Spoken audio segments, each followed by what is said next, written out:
नमस्कार। मैं नीलम सिंह कार्मिक वर्ल्ड इंस्टीट्यूट की तरफ से आप सभी लोगों का हार्दिक स्वागत करती हूँ। और आप लोग हमेशा हमारे वेबिनार के लिए बहुत ही बेसब्री से इंतजार करते हैं, उसके लिए बहुत बहुत शुक्रगुजार हूँ आप सब लोगों की। और आपसे रिक्वेस्ट करूंगी कि थोड़ी सी देर हम लोग वेट कर लेते हैं, क्योंकि जब तक कुछ लोग जुड़ते हैं तो 5 मिनट हम वेट करेंगे। उसके बाद हम अपने इस आज के वेबिनार को स्टार्ट करेंगे, जो कि बहुत इंपॉर्टेंट है और जिसे पवनदीप मैम लेकर आई हैं। और आपसे विनम्र निवेदन है कि आप सब अपने आप को म्यूट रखें। आप सभी को मौका दिया जाएगा अपने अपने क्वेश्चन आंसर्स पूछने का। तो 5 मिनट के लिए आप लोग थोड़ा सा वेट कीजिए, हम अपना प्रोग्राम अभी स्टार्ट करते हैं। Thank you so much.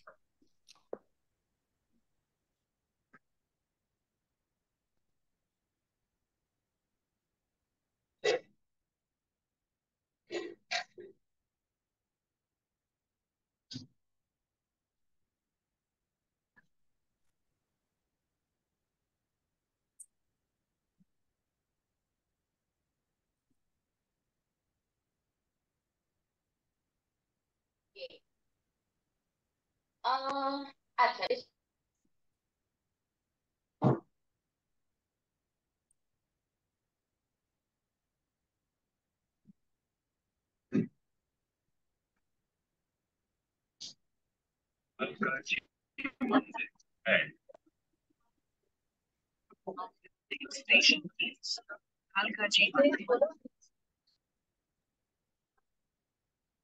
यहाँ Ajanta line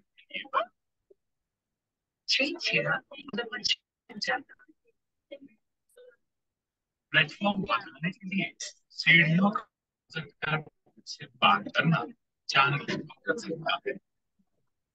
Change the platforms by using the stairs, not by crossing the track. Crossing the track can be fatal. Kalkaji मंदिर है।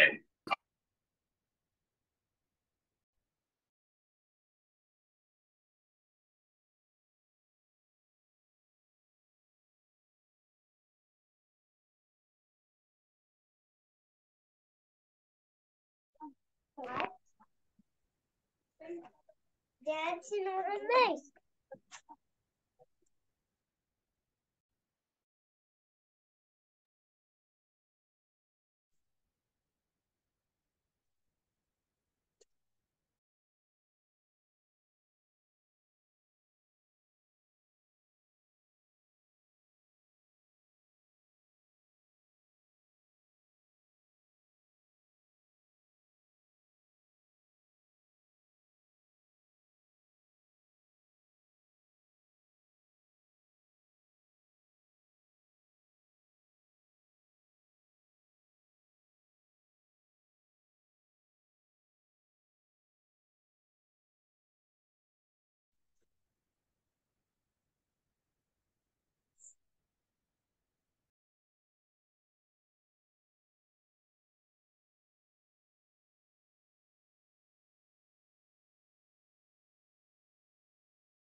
नमस्कार, एक बार फिर से आप सभी लोगों का, जितने भी लोग हमसे अभी अभी जुड़े हैं, आप सबका हार्दिक अभिनंदन कार्मिक वर्ल्ड इंस्टीट्यूट की तरफ से।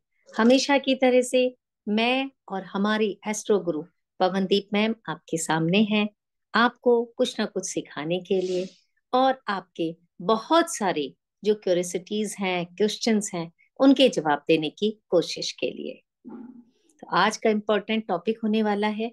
क्योंकि आपकी जिस फील्ड में इंटरेस्ट है, उसी फील्ड का वेबिनार है पवनदीप मैम का, एस्ट्रोलॉजी का, और जिसमें वो बात करेंगे रिलेशनशिप्स के बारे में, कि रिलेशनशिप्स जो जिनका बेसिस है वो किस तरह से होती हैं, शादियां किस तरह से होती हैं, हमारे बीच में कंपेटेबिलिटी कैसे होती है, जो कि इस सृष्टि के नियम को चलाने के लिए, जो चक्र है उसको चलाने के लिए कितना जरूरी है।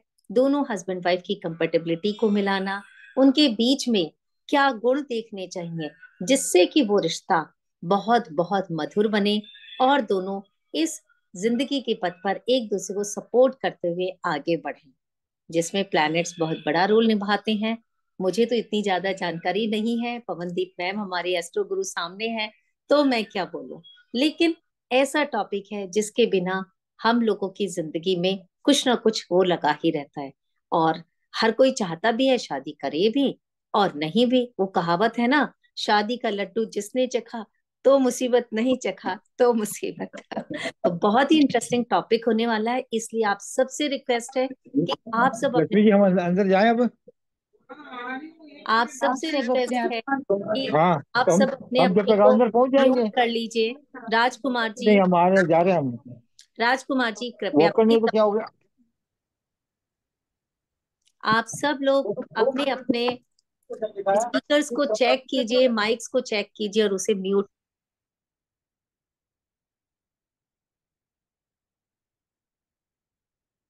नीलम जी, आप प्लीज अपने आप जी को जी, अनम्यूट कीजिए। मैंने सबको म्यूट कर दिया। थैंक यू जी, क्योंकि आज का टॉपिक बहुत ही इम्पोर्टेंट है इम्पोर्टेंट और सभी है लोग जी। जानना चाहते हैं, सब देखेंगे कि हमारा जो रिश्ता हो चुका है वो कैसा रहा है, या हमारे बच्चों के लिए कैसे देखना है, क्या देखना है। तो इंतजार की घड़ियां खत्म, मैम आप आइए और स्टार्ट कीजिए। Thank you so much, thank you so much Neelam ji. बहुत इतने प्यारे वर्ड्स बोलते हैं, तो कभी कभी मुझे लगता है कि इसके इसके इसको लिव अप टू करना पड़ेगा कहीं ना कहीं। तो इतने प्यारे प्यारे वर्ड्स आप बोलते हैं, और मैं आप सबका बहुत बहुत स्वागत करती हूँ नीलम जी की तरफ से और खुद की तरफ से इस वेबिनार में, जो कि हम हर मंडे लेके आते हैं। कभी नीलम जी लेके आते हैं बहुत ही इम्पोर्टेंट वास्तु के टॉपिक्स, और कभी कभी मैं लेके आती हूँ वैदिक एस्ट्रोलॉजी या एस्ट्रोलॉजी के डिफरेंट जितने भी हमारे एस्पेक्ट्स हैं, उसको हम एक्सप्लोर करने की कोशिश करते हैं। आपके इंटरेस्ट की कुछ बातें आपके साथ शेयर करने की कोशिश करते हैं, और साथ में ये भी कोशिश करते हैं कि आप भी कुछ सीखें और कुछ नया आपकी लाइफ में ऐड ऑन हो जाए। अपना ये वेबिनार आज का स्टार्ट करने से पहले एक रिमाइंडर देना बनता है नीलन जी, सबको। जी बिल्कुल आप बिल्कुल बिल्कुल, आप आप सबके लिए था। सबका आप सबको पता होगा कि 21st को we are organizing a very big seminar, जो कि कार्मिक वर्ल्ड की तरफ से, रीना मैम की तरफ से अ, अ, करा किया जा रहा है, ऑर्गेनाइज किया है। हमने बहुत मेहनत की है इसके पीछे, और हम दोनों चाहेंगे, और हम दोनों की आपके साथ ये एक इंसिस्ट करेंगे कि आप कोशिश करें कि उसमें लाइव आके उसको एंजॉय भी करें और कुछ सीखने की कोशिश भी करें। और रीना मैम से स्पेशली, इतनी अच्छी world renowned ma'am, numerologist, astrologist और tarot reader, reiki special healer, और साथ में वास्तु कंसल्टेंट, वो क्या नहीं है, शी इज एवरीथिंग। आप एक मल्टी फेस पर्सनालिटी को, एक सेलिब्रिटी को मिलने की ये मौका है। आप इसे मत खोइए। बहुत नई नई चीजें मिलेंगी, बहुत नई नई हमको एक्सपीरियंस होने वाले हैं। हम भी होंगे, मैं भी होंगी, नीलम जी भी होंगे, हम भी कोशिश करेंगे अपनी अपनी तरफ से आपको कुछ दे के जाएं।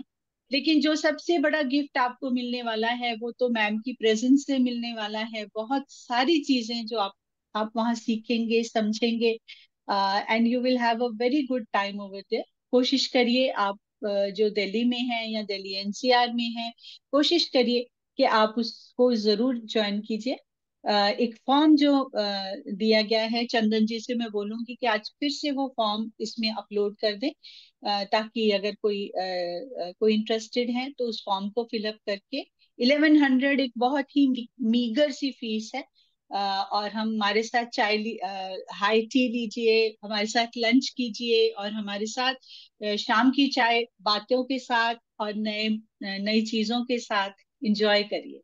सो मेरे और नीलम जी आप कुछ बिल्कुल। बोलेंगे इसके? हाँ जी, बिल्कुल। मैं तो यही बताऊंगी कि हम सब इतने एक्साइटेड और काउंट डाउन शुरू हो चुका है। एंड ये एक बिल्कुल। ऐसी अपॉर्चुनिटी है जिसे आपको मिस नहीं करना चाहिए। क्यों? क्योंकि साल खत्म होने वाला है और आप नए साल का आगमन कर रहे हैं। तो नए साल में खुशियां आए आपके लिए, इसके लिए तो आपका रीना मैम से मिलना बनता ही बनता है। पता नहीं आपको कितने बिल्कुल। सारे सरप्राइजेस मिलेंगे।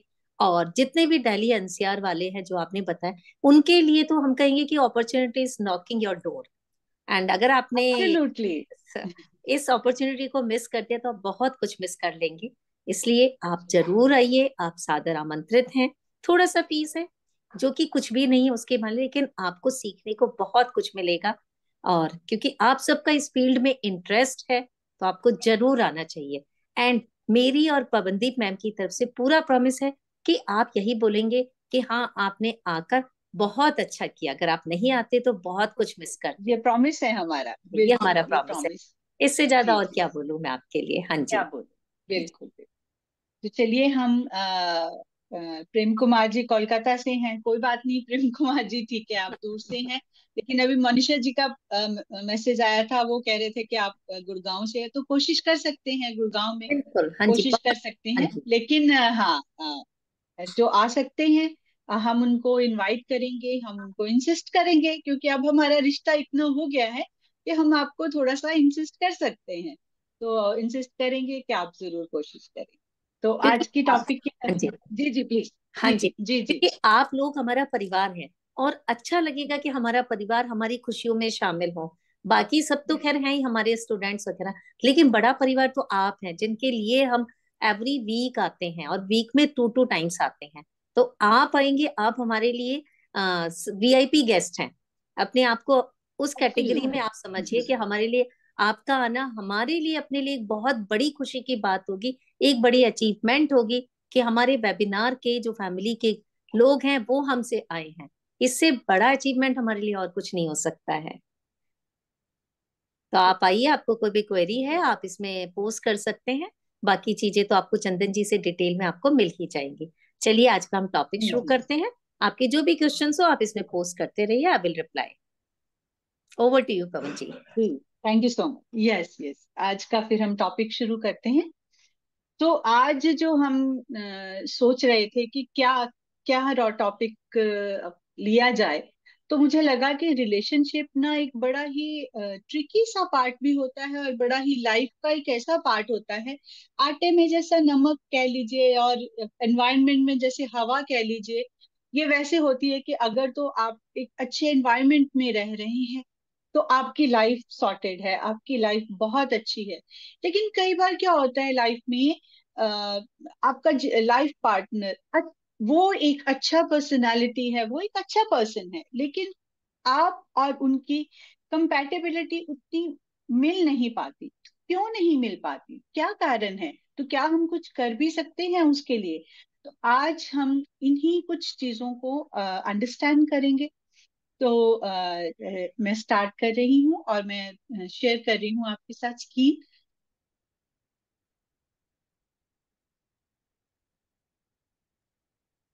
आपके साथ स्क्रीन शेयर जी। पवन जी, मैं आपको थोड़ा सा इंटरप्ट करूंगी, कुछ लोग एड्रेस जी पूछ sure। रहे हैं। तो एक एड्रेस की स्लाइड चंदन जी से भी रिक्वेस्ट करूंगी कि थोड़ी सी हाँ देर के लिए उसको जरूर डाल दें यहाँ पर कि सब लोग अपने बिल्कुल। स्क्रीनशॉट ले सके। हाँ जी। जी थैंक जी बिल्कुल बिल्कुल।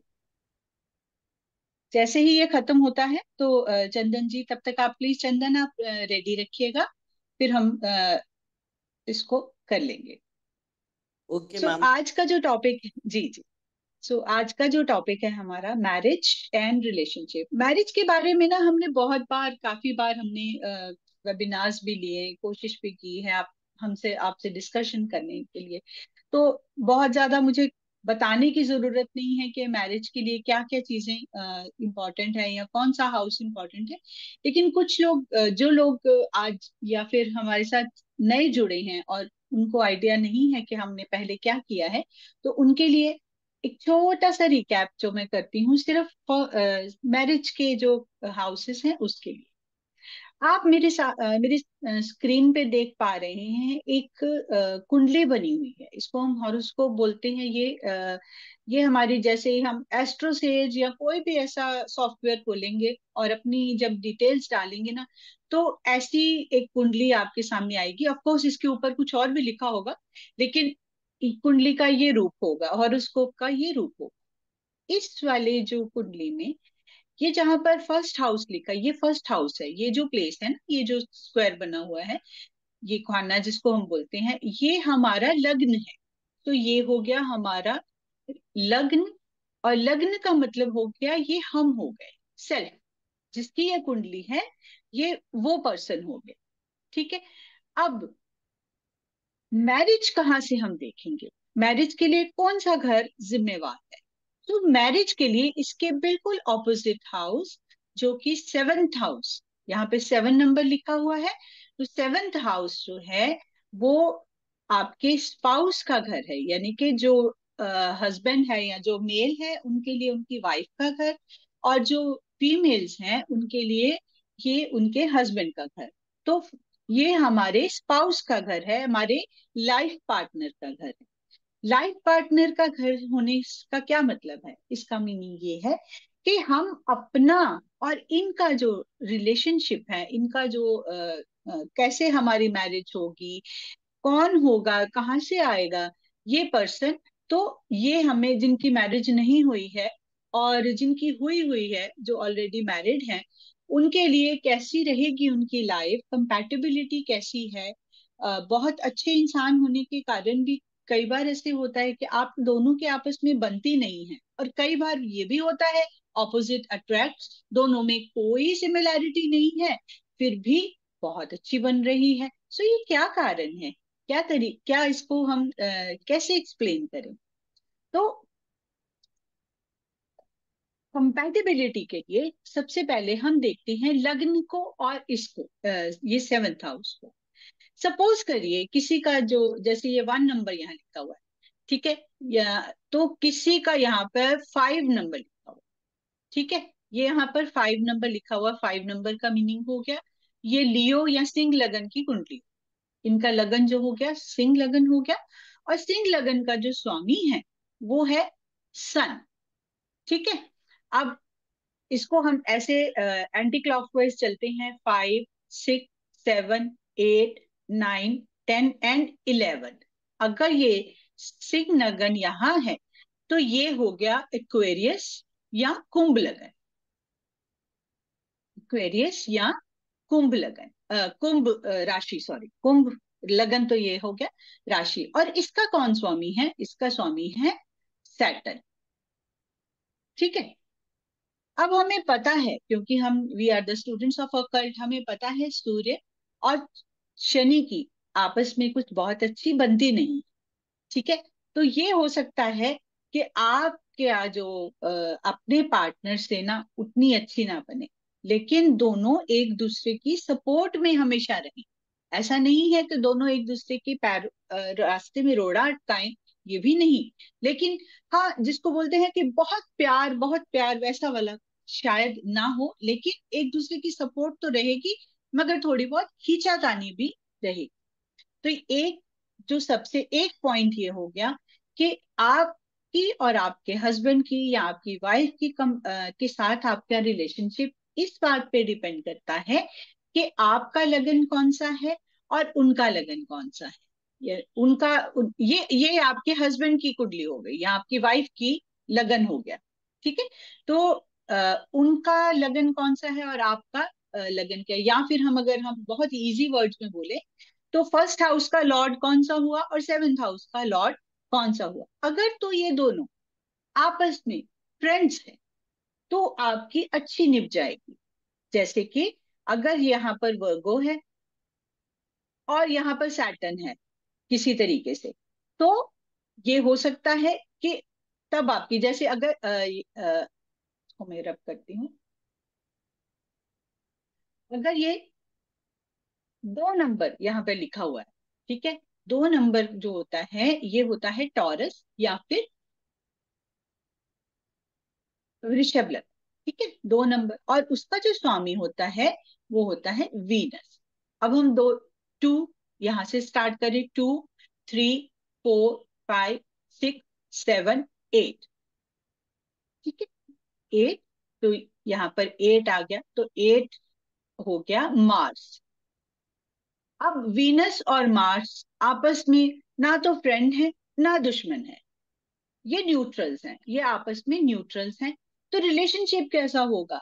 ठीक है, वो जो है जो आप जो खुद हैं, आप जो पर्सन जिसकी कुंडली है वो एक क्या कहते हैं, एक मेलो डाउन पर्सन होगा, स्वीट पर्सन होगा, लेकिन जो उनका लाइफ पार्टनर होगा वो थोड़ा एग्रेसिव एग्रेसिव होगा। लेकिन क्योंकि ये दोनों न्यूट्रल हैं तो हो सकता है ये दोनों एक दूसरे के कामों में बहुत ज्यादा इंटरफेयर ना करें, लेकिन दोनों की अच्छी बन जाएगी, इतनी कोई प्रॉब्लम नहीं है क्योंकि न्यूट्रल्स है। कोई इतनी मतलब दुश्मनी वाली बात नहीं है, जैसे सन और सैटर्न में थी दुश्मनी वाली बात, ऐसी नहीं, ठीक है। तो ये पैरामीटर एक हो गया कि आपकी कंपैटिबिलिटी आपके हस्बैंड के साथ या फिर आपकी वाइफ के साथ या आपके लाइफ पार्टनर, अगर हम सिंपल वे में बोले, कैसी होगी। आपका लगन, आपका जो फर्स्ट हाउस का लॉर्ड है और आपका जो आप ही का जो सेवेंथ हाउस का लॉर्ड है, अगर वो दोनों आपस में फ्रेंड्स हैं, आपकी कंपैटिबिलिटी एक अच्छी कंपैटिबिलिटी हो सकती है, एक आपकी ठीक ठाक लाइफ जा सकती है। अगर अच्छे फ्रेंड्स हैं तो बहुत अच्छी चलेगी। अगर क्या कहते हैं, थोड़ा एनिमीज हैं तो खींचातानी भी चलती रहेगी, और साथ में मतलब थोड़ी कभी टेंशन, कभी लड़ाई, कभी झगड़ा, कभी रूठना, कभी मनाना, इस तरीके का आपका चलता रहेगा। ये रिलेशन, ये हमारा हो गया पहला पैरामीटर। अब हम आते हैं दूसरा पैरामीटर। जैसे हमने यहाँ पर कुंडली देखी हुई है, रखी हुई है, इसी को ही लेके चलते हैं। ये कालपुरुष की कुंडली मानी जाती है। यहाँ पर फर्स्ट हाउस है, इसका फर्स्ट हाउस यहाँ एरीज है, ठीक है, एरीज कह लो या फिर मेष राशि बोल लीजिए, ठीक। फर्स्ट हाउस, और इनका जो लॉर्ड है या इनका स्वामी जो है वो है मार्स, ठीक। सेकंड जो है वो है सेवन, तो सेवंथ जो है वो है लिब्रा। सेवंथ राशि उसको हम बोलते हैं लिब्रा साइन, और लिब्रा यानी कि तुला राशि, और इसका जो स्वामी है वो है वीनस। अब ये जरूरी नहीं है कि ये यहीं पर ही बैठे हुए होंगे, यहाँ पर हो सकता है कोई ना हो। अब इनकी जो प्लेसमेंट है ना वो भी बड़ी इंपॉर्टेंट, वो भी ये डिसाइड करेगी कि आपकी रिलेशनशिप कैसे है, ठीक है। इस चीज को चाहे आप मैं चाहूंगी कि आप नोट कर लीजिए, क्योंकि ये एक बड़ा इंपॉर्टेंट और बड़ा इंटरेस्टिंग फैक्ट है। ये आप जब भी आप कुंडली देखेंगे या जब भी आपके पास ये क्वेश्चन आएगा ना, आप 1 मिनट में देख सकेंगे कि ये दोनों की रिलेशनशिप कैसे होने वाली। अगर फर्स्ट हाउस का जो भी स्वामी है और सेवेंथ हाउस का जो भी स्वामी है, ठीक है, कहीं पर भी इकट्ठे बैठा है, जैसे इसका स्वामी यहाँ पर हुआ मार्स और इसका स्वामी यहाँ पर हुआ वीनस, ठीक है, इकट्ठे बैठा है, ये कौन सा रिलेशन हुआ? ये हुआ 1-1 का रिलेशन, यानी कि दोनों एक ही जगह पर है। जब ये रिलेशनशिप होता है तो ये सोच लीजिए कि ये बेस्ट है, ये बेस्ट रिलेशनशिप है। ये ये कहीं पर भी बैठा हुआ सिवाय इस घर में या इस घर में, इन तीनों को छोड़कर कहीं पर भी ये बैठे हुए हों इकट्ठे, दोनों के ही स्वामी, फर्स्ट हाउस का स्वामी और सेवंथ हाउस का स्वामी एक ही घर में अगर बैठे हैं, तो आप ये सोच लीजिए कि आपकी जो लाइफ है एक बहुत अच्छी प्यार से चलने वाली लाइफ होगी, जिसको हम कहेंगे कि आप दोनों ऑलमोस्ट एक दूसरे के पूरक होंगे। और ये भी हो सकता है कि आप एक जैसा ही सोचते हो, मोस्टली एक जैसा ही सोचते हो, जैसे मेरे मेरे माइंड में कुछ आया तो मेरे स्पाउस के माइंड में भी सेम चीजें हैं आपकी, जो अल्टीमेटली जो है आप एक ही बात पे एग्री हो जाते हो, या फिर एटलीस्ट एक बात पे एग्री करने की आपकी कैपेसिटी है, आप आराम से एक दूसरे को समझ जाते हैं, एक दूसरे की जो मेंटल आपकी वेव है ना, वो एक जैसी। तो ये one of the best relationship माना जाता है। अगर फर्स्ट हाउस का लॉर्ड एंड सेवेंथ हाउस का लॉर्ड किसी हाउस में भी एक ही जगह साथ इकट्ठा बैठे, ठीक है, सिवाय इन दोनों हाउसेस में, इन तीनों हाउसेस को छोड़ के, 6, 8 एंड 12 को छोड़ के, ये मैंने क्यों कहा, क्योंकि यहाँ पर क्या होगा, यहाँ पर बीमारी या झगड़ा होने का चांस है, बहुत ज्यादा भी चिपकना बहुत सारे लोगों को एक दूसरे के साथ पसंद नहीं होता। यहाँ पर ये हो सकता है कि आपकी जो 8th हाउस में अगर है, तो ये हो सकता है कि आप दोनों को मेंटल सॉरी फिजिकल इश्यूज हो सकते हैं, like health issues, what I mean, कि हेल्थ इश्यूज हो सकते हैं, दोनों बीमार भी, दोनों में से कोई बीमार हो सकता है। यहाँ पे ये हो सकता है 12th हाउस में कि आपकी मैरिज तो अच्छी चल रही है, लेकिन अदरवाइज आपको लॉसेस हो सकते हैं, लाइफ में लॉसेस हो सकते हैं। तो 6, 8 एंड 12 हाउसेस को छोड़ के कहीं पर भी आपके ये तीनों इकट्ठे बैठे हैं, तो ये एक बेस्ट प्लेसमेंट। सेकंड जो प्लेसमेंट है वो है 7, 7 की, यानी कि अगर फर्स्ट हाउस का लॉर्ड 7th में बैठ जाए, यहां मार्स आ जाए, और यहां आ जाए वर्गो, सॉरी वीनस, ये 7 एंड 7 का रिलेशनशिप, सामने सामने, ठीक है, या फिर ये या मार्स यहाँ ही बैठा हो और यहाँ पर वीनस हो, कैसे भी करके ये सामने सामने का रिलेशनशिप हो, यानी कि एक दूसरे के बिल्कुल ऑपोजिट साइड पे बैठे हैं। ये यहाँ पर भी हो सकते हैं, यहाँ पर भी हो सकते हैं, यहाँ पर भी हो सकते हैं, मतलब 7 एक दूसरे से 7 हाउसेस अवे, एक दूसरे से 7 हाउसेस की दूरी पर, जैसे कि 1, 2, 3, 4, 5, 6 एंड 7, एक दूसरे से 7 हाउसेस की दूरी पे अगर हैं दोनों के लॉर्ड्स, तो भी ये एक बहुत अच्छा रिलेशनशिप होता है। यहाँ पे कौन सा रिलेशनशिप होगा, यहाँ पे ऑपोजिट अट्रैक्ट्स का रिलेशनशिप, ये दोनों हो सकता है थोड़ा बिहेवियर में डिफरेंट हो, दोनों की इंटरेस्ट डिफरेंट हो, लेकिन फिर भी एक दूसरे के बिना नहीं रह पाएंगे, ये ऑपोजिट अट्रैक्ट्स का एक परफेक्ट एग्जाम्पल हो। तो ये भी एक बहुत ही अच्छी प्लेसमेंट है। फर्स्ट हाउस का लॉर्ड, 7th हाउस का लॉर्ड एक दूसरे से 7 घर दूर बैठा है, या एक दूसरे के ऑपोजिट बैठा है, ठीक। देन थर्ड जो कह ले, हाँ, अगर फर्स्ट हाउस का लॉर्ड सपोज यहाँ पर मार्स बैठा है, ठीक है, और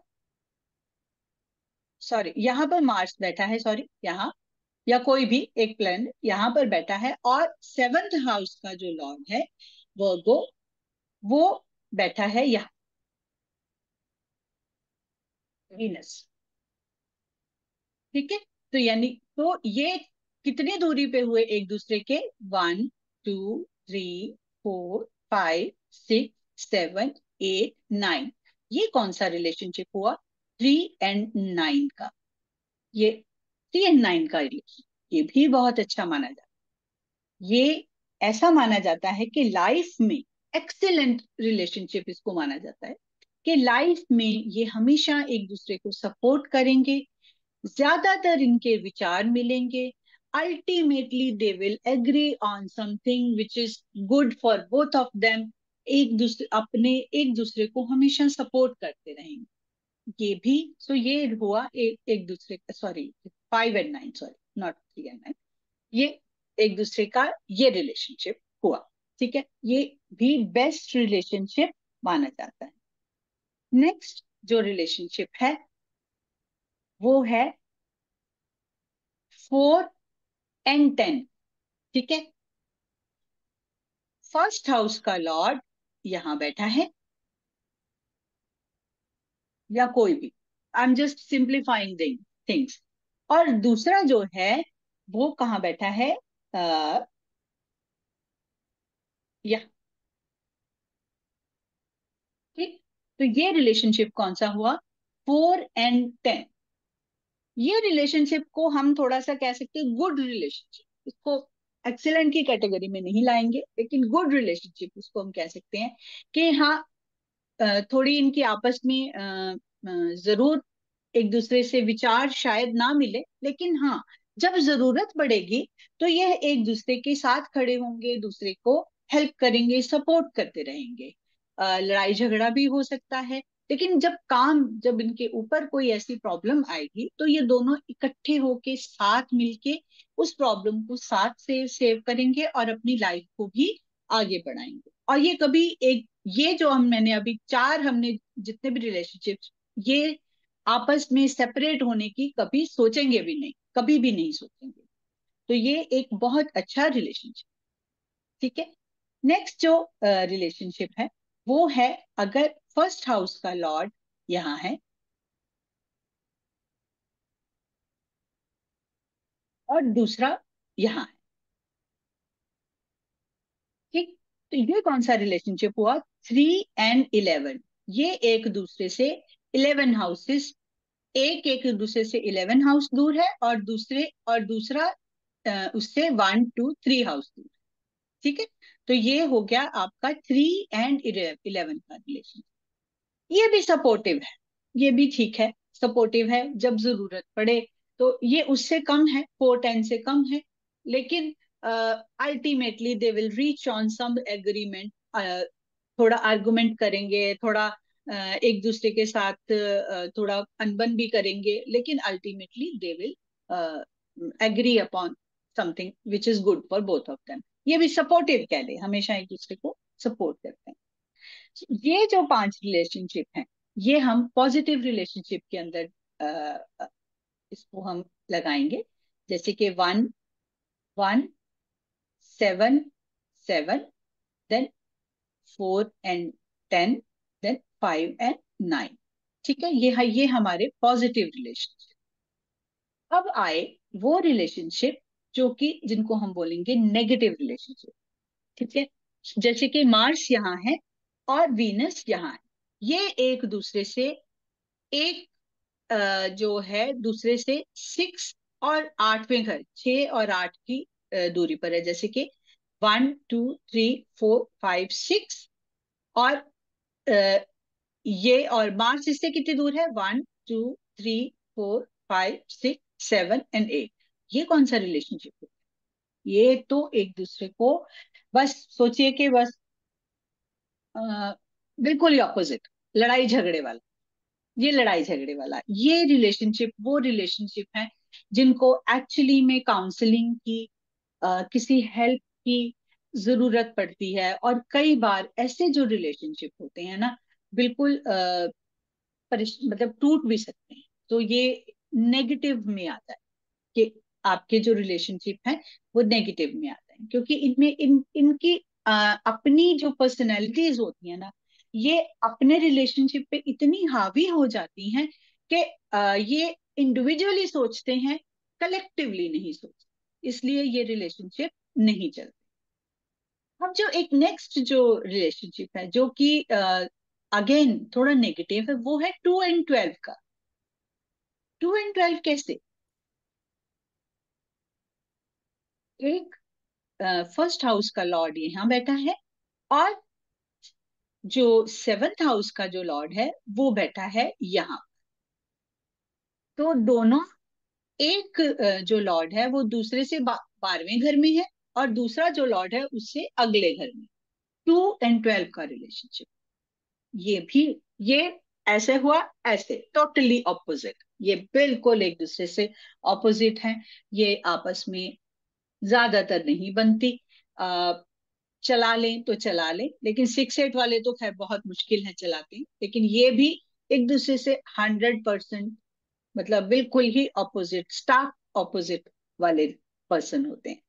अब आप देखिए कि आपका रिलेशनशिप कैसा है। और दो पैरामीटर्स जो हमने देखे हैं, क्या कहीं ऐसा तो नहीं है कि आप अच्छे, आपकी जो रिलेशनशिप है इन कारणों के से, अगर गॉड फॉरबिड अगर किसी की रिलेशनशिप में थोड़ी सी प्रॉब्लम भी है, तो आप क्या कर सकते हैं? आप एक बीच का रास्ता अपना सकते हैं। आप बीच का रास्ता, आप कुछ उनकी तरफ अट्रैक्ट, मतलब कुछ उनकी बातें सुने, कुछ वो अपनी अपनी बातें कहें, तो दोनों एक कंपैटिबल रिलेशनशिप हो सकता है। क्योंकि साइकोलॉजी कहती है कि जब आपको प्रॉब्लम का पता लग जाता है ना, फिर सोल्यूशन दूर नहीं।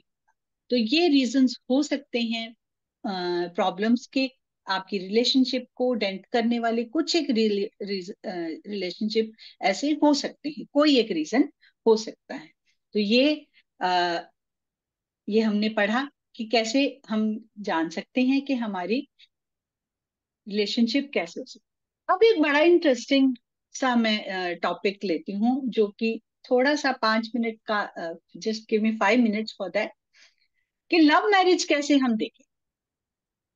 आज के जो यंगस्टर्स हैं और जो आपके बच्चे भी होंगे, या फिर आप खुद ही मैरिजेबल एज के हैं, तो आप ये जरूर देखना चाहेंगे कि आपका कहीं आपकी लव मैरिज है, या आपके बच्चों की लव मैरिज है, या फिर हमें मेहनत करनी पड़ेगी अपने बच्चों की के लिए लाइफ पार्टनर ढूंढने। ठीक है। तो तो लव लव का जो लव अफेयर या लव का जो एंगल है ना, वो होता है ये 5th हाउस। ठीक है, 5th हाउस। तो अगर 5th हाउस का जो लॉर्ड है, इस केस में हो गया सन, 5th हाउस का लॉर्ड 7th हाउस के किसी ना किसी कनेक्शन में हो, 5th हाउस का लॉर्ड 7th में हो और 7th का लॉर्ड 5th में हो, तो आपकी लव मैरिज होनी पॉसिबल है। ठीक है। नंबर 1, अगर 5th का लॉर्ड 7th में है, या फिर 7th का लॉर्ड 5th में है, या अगर मैं इसको थोड़ा और भी ज्यादा क्लियर करूं, तो वीनस यहाँ है और सन यहाँ है। ठीक है, वीनस यहाँ है, सन यहाँ है, क्योंकि 5th होता है लियो राशि, और उसका जो लॉर्ड होता है या फिर उसका स्वामी होता है सूर्य होता है। और 7th हमने अभी पढ़ा कि ये तुला राशि होती है, और उसका जो लॉर्ड होता है वो वीनस है। तो 7th का लॉर्ड 5th में आ गया और 5th का लॉर्ड आ गया 7th में। तो ये तो एकदम देखते ही बोल दीजिए कि ये जो जन हॉरोस्कोप है, इसकी लव मैरिज हुई है कहीं ना कहीं। ये भी हो सकता है कि मतलब फैमिली की रजामंदी से हुई है। अगर सेकेंड हाउस भी इन्वॉल्व है, जैसे कि इस पर्टिकुलर केस में हम बोल सकते हैं कि फैमिली भी इंटरेस्टेड होगी, या फिर आपकी अपनी चॉइस होगी, लेकिन फैमिली भी मान जाएगी। क्यों मैंने ऐसे कहा? क्योंकि सेकेंड हाउस का लॉर्ड भी वीनस ही है, वृषभ राशि बनती है, तो सेकेंड हाउस का लॉर्ड भी वीनस ही है, टॉरस। तो तीनों का कनेक्शन हो गया, ये फैमिली का हाउस माना जाता है, सेकंड हाउस का फैमिली का हाउस माना जाता है। तो इट मीन्स कि इस पर्टिकुलर जो हमारे पास कुंडली आई है, पता नहीं किसकी है, लेकिन जस्ट ऐसे जो हमने निकाली है, तो इस केस में फर्स्ट हाउस और 5th हाउस रिलेटेड है। और इन दोनों का जो इसका जो लॉर्ड है, फर्स्ट सेकंड हाउस का जो लॉर्ड है, सॉरी सेकंड हाउस का लॉर्ड है 5th हाउस में, और 5th हाउस का जो लॉर्ड है 7th हाउस में, और 7th हाउस का लॉर्ड अगेन 5th हाउस में। ये दोनों ही चीजें जो हैं, ये चीज चीज पे इंडिकेशन देती हैं कि इस पर्सन की मैरिज जो है वो लव मैरिज हो सकती है, और इसमें फैमिली की भी रजामंदी पूरी हो सकती है। इसमें आगे आपने देखना हो तो हम देख सकते हैं कि हाँ, फैमिली की भी रजामंदी। अब कुछ एक ऐसी केसेस भी होती हैं जहां फैमिली जो है ना इन्वॉल्व नहीं हो, उनको बड़ी मुश्किल से मनाना। तो वो कौन से होते हैं? वो होते हैं अगर फर्स्ट का लॉर्ड, यानी कि यहाँ ये जो मार्स है वो फिफ्थ में हो जाए, फर्स्ट का लॉर्ड फिफ्थ में हो जाए, ये यहाँ पर सन है, ये फिफ्थ में हो जाए, और फिफ्थ का लॉर्ड सेवंथ में हो जाए। ठीक है, यहाँ पे सन है। ठीक है, यानी कि फर्स्ट का लॉर्ड मार्स जो है, सॉरी मैंने गलत कर दिया, मार्स यहाँ है और सन यहाँ है। ठीक है, फिर से बताऊं, फर्स्ट हाउस यानी कि अपनी, आप ये चीज जो है, आप ये जो मैरिज है या फिर आपका ये जो अफेयर है, ये आपके ऊपर आ जाएगा कि आप अपने पेरेंट्स को मनाएं, और तब जाके ये शादी होगी। शादी होने के चांसेस यहाँ पर भी 80-90% पक्के ही है, बिल्कुल पक्के। लेकिन यहाँ पर आपको थोड़ी मेहनत करनी पड़ेगी अपने पेरेंट्स को मनाने के लिए। यहाँ पर लव मैरिज जो एक्चुअल वाली हम कह सकते हैं कि पेरेंट्स की इन्वॉल्वमेंट उतनी नहीं होगी, आप खुद से पसंद करेंगे। और ये भी हो सकता है कि आपको मनाने के लिए बहुत मेहनत करनी पड़ी, और ये भी हो सकता है कि पेरेंट्स की मर्जी के खिलाफ जाके भी आप मैरिज करें। सो ये कुछ पैरामीटर्स हैं जो हमको बताते हैं कि हमारी मैरिज और हमारी कंपैटिबिलिटी कैसे हो सकती है, क्योंकि मैरिज या रिलेशनशिप ये एक बहुत ही ज्यादा इम्पोर्टेंट पार्ट है अब हमारी लाइफ का। तो इसके बारे में और इसके आने वाली इसके इन इतने सारे टॉपिक्स, इसके बारे में हम पढ़ेंगे। हमारी वैदिक एस्ट्रोलॉजी की क्लास शुरू हो रही है जनवरी 6 को, को हम क्लास शुरू कर रहे हैं। इसमें बेसिक से लेके कंप्लीट एडवांस तक सारा सिलेबस इसमें कवर होगा, ईच एंड एवरीथिंग। और ये 4 मंथ्स, अराउंड 50 क्लासेस की ये क्लास होगी, कोर्स होगा। जो भी इंटरेस्टेड हैं वो ज्वाइन करें, और अपनी जो नॉलेज को बढ़ाइए। और हम आगे और भी चीजें, वैसे तो सेमिनार्स होते रहेंगे, लेकिन जब तक नॉलेज कंप्लीट ना होना, उस नॉलेज का कोई भी फर्क फायदा नहीं होता। तो मैं आप प्लीज अगर जो भी इंटरेस्टेड है इसको ज्वाइन कीजिए, और बहुत सारी और चीजें पता कीजिए।